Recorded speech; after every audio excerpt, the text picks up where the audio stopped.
Hello and welcome back. Sean here, Mountains Garage in the sunny, wonderful, low humidity, high 60-degree state of Maine today. You can tell I'm happy with the weather. I've been outside moving stuff around, just enjoying the sunshine. You can be in the sunshine and not sweat to death. In this video, we're going to progress forward, or actually pretty much start on the 421. All I've done so far, I received the block as a gift a couple years ago. I sent it off to the machine shop. It came back. I cleaned it real good and put a bag over it. It's been sitting there.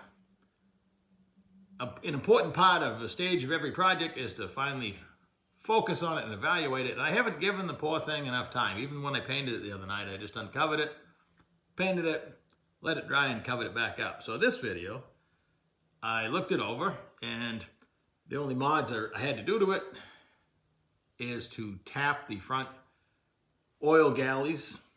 Chevrolet threaded the back in the bell housing, but used cut plugs in the front that are staked in there. I've never liked that arrangement. I mean, they lasted, and they'd probably last again, but it's really easy to take a 1/4-inch NPT pipe tap, and your first thought is the hole's too big, but the meat of the tap that does the work, if you just go in, you get a feel for it on the first one. The first one I was gingerly making sure I wasn't going too far in the block, because one of the galleys has an oil feed hole you don't want to block. But I got my groove, put Vaseline on the flutes, because I should have done this way before I cleaned it, but I tapped them out so the plugs will be flush. That worked out nice. Put the cam bearings in, made a mistake. You're going to see all this because I'm shooting this intro on the action that happened yesterday. And go ahead and watch that. See me make a mistake, or at least admit to it. I'm only human. And I'll be right back. The one thing I should have accomplished before painting the 4-bolt block for the 421 was to tap these front galley plug holes for the cam to 1/4-inch pipe. The factory had cut plugs on this end that was staked, and they threaded the other end of the bell housing. It wasn't until they started making their fancy blocks that they tapped both ends.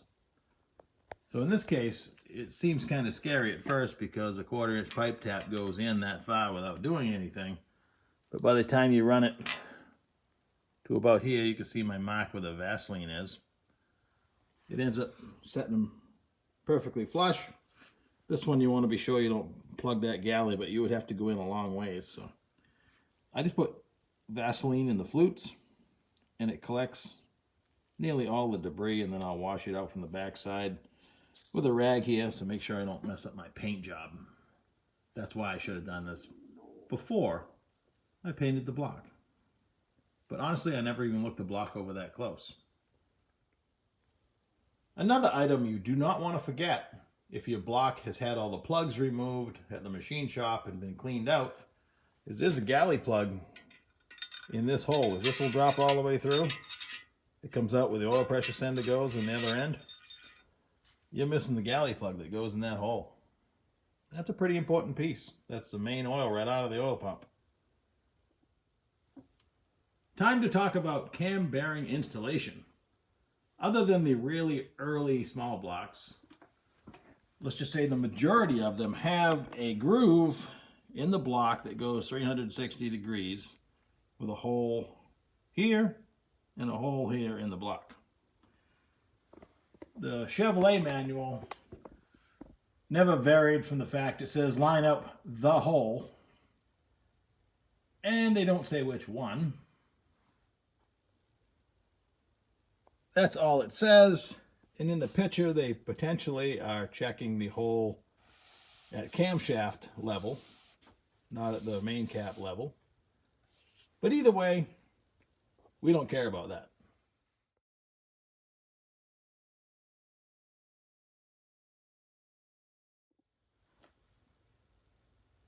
Lots of smart people have assembled small block Chevys and done lots of studies about the hydrodynamic wedge that holds the camshaft up, etc. And even the cam bearing manufacturer, originally the instructions said line up the hole. But now it says, and they show you a nice little picture, they want it, 60 degrees from where, if load's going down, they want it pretty much at 2 o'clock over here. This being 1, 2, 3 o'clock would be that direction. So I consider just below that oil galley to be 2 o'clock. Spinning over here, I'm working with the block upside down so I can use my installer tool down through the hole. So I just put a mark where I believe 2 o'clock to be.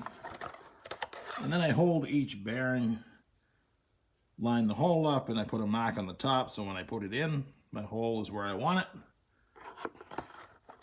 And the last one, the only cam bearing that has 2 holes, is the front one, and I go 10 and 2. And that seems to work just fine. Probably the most popular opinion if you're going to go read on the internet. The cam bearings themselves, the part number, the CHP 4-1, etc. Tells you the position, front to back, the front being number 1. They're all marked so you can double check them. Don't trust they're in order in the box, but they all have the part number on them. And then you just whack them in so they're centered in the bore. And that's it.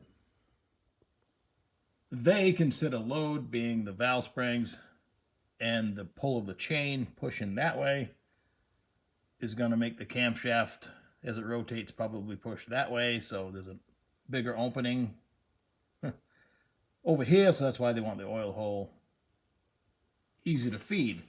If you study small block Chevys that have never been apart, take them apart, there's no rhyme or reason to how the oil holes are lined up. They're just whacked in there anywhere in the groove. It's accepted that it will run like that, but if you want to optimize things, and of course we do, I guess we're going to put them in at 2. This is my cam bearing tool. Just pick an expander that will expand out enough to fully contact the bearing, but will shrink down enough to let you continue to work forward. Use the nylon spacer in the front. There's a 7/8 nut that you just grab and twist the handle, and it backs it off. Now you want to inch up on where it belongs. You can push it back the other way, but you can see you'd have to take the engine off the stand. And it's easier just to take the wrench, drop the tool out, and check your position. And with the hole in the bearing at 2 o'clock, I can look right in and see the approaching the groove, and now I'm fully over the groove. So now I'll work my way forward. Bearings all installed. You're better off to take the block off the stand, and I usually set it on the bench and put the number 1 bearing in using the tool from the back. Other times like this, I go ahead and put it in unsupported because there's no guide, so you have to be super careful on the front. You could mess it up pretty easy. In this case, I think it worked out. Then I cleaned all the lifter bores with brake clean and air. Make sure I got all the material out. Blew the galleys out a few more times. Now I'll install my plugs on the front. I'm not going to do the back until I put the cam plug in when the engine's all together off the stand. And then I'll try the camshaft in there, see if it still spins. You can check cam bearing clearance, just like we did with the other bearings with the dial bore gauge, but let's be honest, most people don't. Cam's all in. It spins really nice. It's a beautiful camshaft. With one problem. Remember I told you I didn't support the front bearing? Well, it had a tight spot. So I ended up taking it back out. I can buy just the part number for the front bearing. I have it in my cart on Summit Racing for $4.90. a whole bearing kit's $18, but having 4 useless cam bearings sitting around is a waste of time. I don't have another box, or I'd steal one right now, so I will probably receive, I've ordered 2 more full sets. I'll probably receive those first, and then eventually get the replacement front bearing and put it in. See? I took a shortcut. I've got away with it many times before. Today, for whatever reason, it doesn't look damaged, but I couldn't even fit the camshaft through it, so. Interesting. So I'm going to blame myself. This is my beautiful cam handle I made. Metric on this end for LS engines. Standard on the other. And like I say, she spins nice, except that one. I guess you could stick the camshaft in every time you put a bearing in, if you were looking for a tight spot, but I think it would become evident when you go to slide the cam in, just like this one did. I didn't get very far. I didn't get past the first bearing. So now I think I'll put the freeze plugs in. Many theories there as well. Some say put them in with no sealant on them. In this case, I've painted all the holes, so the paint itself would act like a sealer, I suppose. The theory with no sealer on the freeze plug is, you know, you don't want to restrict it from popping out. Well, I live in the Northeast. It gets cold here. It's set into your brain to not leave things outside that'll freeze. I've never frozen an engine before. I don't plan on starting now, so.